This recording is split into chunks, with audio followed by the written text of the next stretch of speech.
Vistas assim, bem de pertinho, são somente linha e agulha. Dizem pouco, mas quando letras começam a surgir, contam uma história centenária. Ele não era um goleiro qualquer. Ele foi inovador. Um ser humano incrível, né? O Barbosa era um ser humano incrível. A história dele é apaixonante. A trajetória do homem e do ídolo. Acredite, nesse lugar, um número, um nome e um clube viraram uma coisa só. O Barbosa é o atleta de futebol mais vitorioso da história do Vasco. São 15 títulos. É o goleiro mais importante da história do Vasco. Nenhum outro venceu mais jogos. Uma história que começou um século atrás. Nada mais justo que o dono da festa faça as honras. Tá. Bem, meus amigos, nós aqui estamos esperando... Moacir Barbosa veio ao mundo em Campinas. Pro futebol, nasceu em São Paulo, na várzea. A primeira posição dele foi atacante, foi ponta. Mas logo descobriu-se os talentos dele debaixo das traves e ele passou a se destacar como goleiro. Tinha 18 anos, jogava pelo pequeno Ipiranga e em jogos contra o Corinthians enfrentou e impressionou Domingos da Guia. A princípio ele iria para o Flamengo, é o Domingos da Guia que indica o Barbosa, né? Chancela assim, ele é bom, para o Vasco poder contratá-lo, entrar no meio dessa jogada e tirar a possibilidade dele ir para o Flamengo. Barbosa chegou a São Januário aos 23 anos, para marcar época com um time encantador. Ele faz a sua estreia 18 de março de 1945 contra o Grêmio, numa vitória de 6-1 contra o Grêmio, mas ele ainda não era o goleiro titular. Talvez porque faltasse um pouquinho de sorte. Quando o então goleiro titular Rodrigues, ele ganha na loteria e ele se aposenta do futebol e abre então um caminho para o Barbosa ser o titular a partir de 46. E aí... foram conquistas em série. Carioca de 45, 47, os dois invictos, 49, invicto. E o grande título, que é o Campeonato Sul-Americano de 48. O embrião da Libertadores, o auge de Barbosa no Vasco, da atuação impecável contra o River Plate, nasceu uma lenda.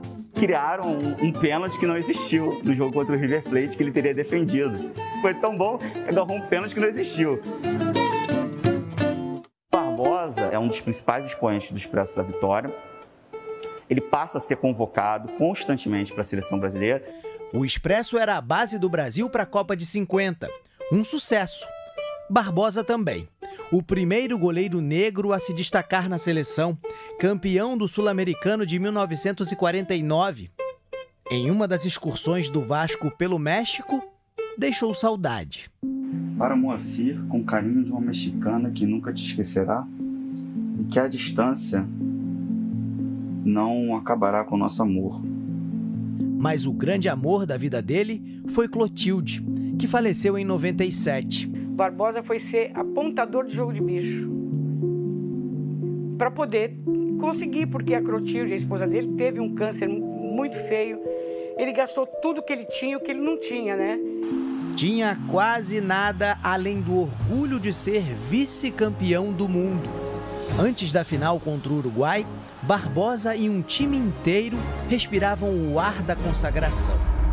Até perderem o fôlego, a Copa e a paz. Eu digo, escuta, a pena máxima no Brasil de um criminoso, quanto é? 30 anos. Eu digo, eu já paguei 49 anos, vocês continuam me cobrando? Revisitar os arquivos de Barbosa inevitavelmente nos traz para o Maracanã. A imagem da derrota de 50 foi a que rodou o mundo, mas não é a definitiva, porque a vida seguiu. Aqui ele também sorriu e voltou a chorar. E mesmo quando parou com o futebol, o laço não se desfez. Era como se um ímã atraísse o goleiro para esse lugar. Depois de 50, ele seguiu como um goleiro relevante e dominante no futebol brasileiro. Foi campeão carioca com o Vasco em 50, voltou à seleção em 53. Mas uma fratura na perna dentro do Maracanã definiu o fim da relação. E ele acabou ficando muito tempo fora e não teve essa segunda chance em Copa do Mundo, né? Barbosa inspirou gerações. Sempre que ele ia a São Januário, nós conversávamos bastante e ele me passou também muitos conhecimentos da posição. Isso foi um legado muito importante para a minha carreira.